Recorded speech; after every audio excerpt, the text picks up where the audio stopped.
A senior Hamas official has said that a fresh round of Gaza ceasefire talks have begun in Doha.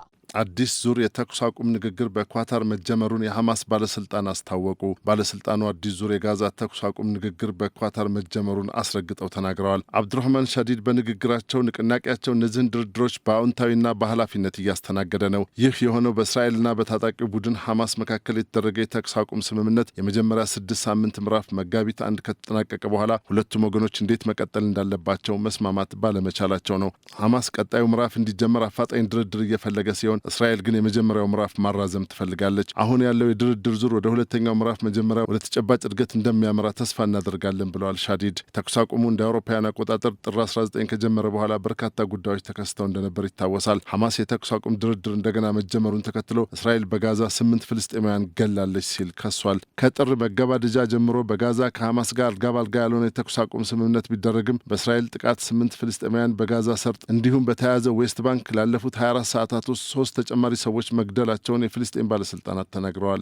በተኩስ አቁም ወቅት የእስራኤል ኃይሎች በጋዛ ውስጥ በደርዘን የሚቆጠሩ ፍልስጤማውያንን ገለዋል። ወታደሮቻቸው ያልተፈቀደላቸው አካባቢዎች ሲገቡ ነበር ብለዋል። ይህ በእንዲህ እንዳለ ነው ሐማስ አዲስ ዙር የተኩስ አቁም ንግግር መጀመሩን ያበሰረው። እስራኤል ሐማስ ከቀሪዎቹ ታጋቾች ቢያንስ ግማሾቹ እንዲለቀቁ ትፈልጋለች። በምላሹም ዘላቂ እርቅ ለመደራደር ቃል ገብታለች። ሐማስ ተኩስ አቁም ስምምነቱ አስቸጋሪ ሁኔታ ውስጥ ያለ ቢሆንም ሁለተኛ ደረጃ ላይ ድርድር ለመጀመር ይፈልጋል። በዚህ ውስጥ የተቀሩት ታጋቾች የሚለቀቁበትና እስራኤል ወታደሮች ከጋዛ የሚወጡበትን ስምምነት እንዲታይለት ይፈልጋል። ሐማስ 24 በህይወት ያሉት ታጋቾችና የ35 ሰዎች አስክሬኖች እንዳሉት ይታመናል። እስራኤል ከ2 ሚሊዮን በላይ ለሚሆኑት የጋዛ ፍልስጤማውያን ኤሌክትሪክ፣ ምግብ፣ መድኃኒትና ሌሎች ሸቀጦችን በማስቆም ሐማስ እስራኤል የምታቀርበውን ሁሉ እንዲቀበል ለማስገደድ እየሞከረችም ነው ተብሏል። የተባበሩት መንግስታት ድርጅትና ሌሎች ሰብአዊ እርዳታ ሰጪዎች እስራኤል ዓለም አቀፍ ህግን እየጣሰች ነው ይላሉ። የተባበሩት መንግስታት ድርጅት እስራኤል ለጋዛ የምታደርገውን እርዳታና ኤሌክትሪክ ማቆሟን ተችቷል። የመንግስታቱ ድርጅት እስራኤል ላለፉት 10 ቀናት ወደ ጋዛ እንዳይገቡ የጣለችው ምግብ፣ ነዳጅ፣ ኤሌክትሪክና ሌሎች ሰብአዊ እርዳታዎች በ6 ሳምንታት የተኩስ አቁም ውስጥ በመቶ ሺዎች የሚቆጠሩ ፍልስጤማውያን አቅርቦቶችን የማድረስ ሂደት በእጅጉ እያደናቀፈ ነው። የተባበሩት መንግስታት የሰብአዊነት ቢሮ እንደዘገበው በውሃና በጤና ተቋማት ውስጥ ለመጠባበቂያ ጀነሬተሮች የሚሆን ነዳጅ ዝቅተኛ ነው። የምግብ ማብሰያ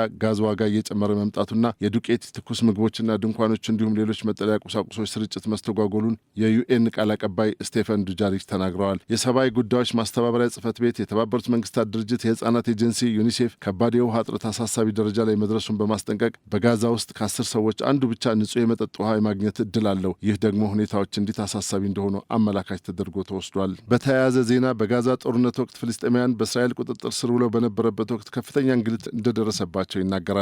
የተባበሩት መንግስታት ድርጅት የሚደገፈው ራሱን የቻለው ሰብአዊ መብት ኮሚሽን ለእስራኤል ኃይሎችና ሰፋሪዎች በፍልስጤም እስረኞች ላይ አካላዊ ጥቃት ሲሰነዝርባቸው እንደነበረ ጠቀም ያሉ ሪፖርቶችን አሰባስበዋል። በተያያዘ የፍልስጤም ግዛት አጣሪ ኮሚሽን ችሎት ላይ ፍልስጤማውያን ራቁታቸውን ሆኖ ለቀናት መታሰራቸውን፣ ብልታቸው ላይ በቡጥ እየተመቱና እየተራቡ እንግልት እንደደረሰባቸው ገልጸዋል። ኮሚሽኑ በቀድሞ የተባበሩት መንግስታት የሰብአዊ መብት ኃላፊ ናቪ ፒላይ የሚመራ ሲሆን የተቋቋመው በተባበሩት መንግስታት ድርጅት በሚደገፈው የሰብአዊ መብቶች ምክር ቤት ነው። በኮሚሽኑ ግኝት የእስራኤል የጦር ወንጀለኞች ወይም በሌሎች ሰብአዊ መብት ጥሰቶች ላይ ለመክሰስ እንደ ማስረጃ ሊያገለግል ይችላል። እስራኤል ከኮሚሽኑ ወይም ከተመድ ምክር ቤት ጋር ለመተባበር ፈቃደኛ አልሆነችም። በስር ላይ የሚገኙት ፍልስጤማውያን በደል እየተፈጸመባቸው መሆኑን በተደጋጋሚ ውድቅ አድርጋለች። በተያያዘም የቱርኩ ፕሬዝዳንት በሶሪያ ኩርዶችና በደማስቆ መካከል የተደረሰውን ስምምነት አወድሰዋል። በደማስቆ ውስጥ አንድ ማዕከላዊ ባለስልጣን የሶሪያ ቁጥጥር ለማጠናከር በተደረሰው ስምምነት የቱርክ ፕሬዝዳንት ረሲፕ ጠይብ ኤርዶጋን እንደተናገሩት በትክክለኛ አቅጣጫ ላይ ያለ እርምጃ ነው፣ ነገር ግን ስምምነቱ ሙሉ በሙሉ ተግባራዊ መሆን አለበት ብለዋል። በሶሪያ ጊዜያዊ መንግስትና በአገሪቱ ሰሜናዊ ምስራቅ በኩርድ የሚመራ ባለስልጣን መካከል ያለው ስምምነት የተኩስ አቁምን ያካትታል። እናም በኩርድሽ የሚመራ የሶሪያ ዲሞክራሲያዊ ኃይል ወደ ሶሪያ ጦር ያዋህዳል።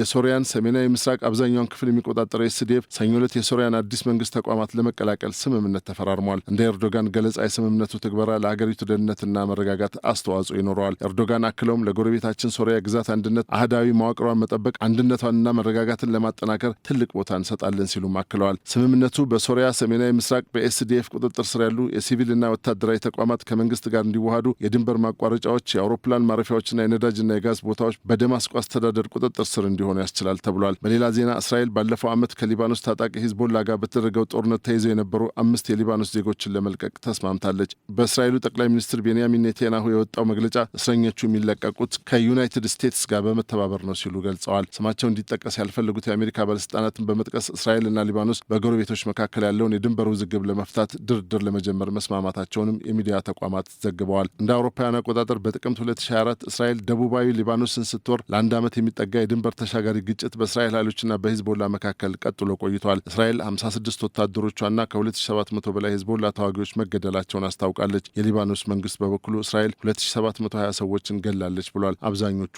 ሰላማዊ ሰዎች መሆናቸውን በመጥቀስ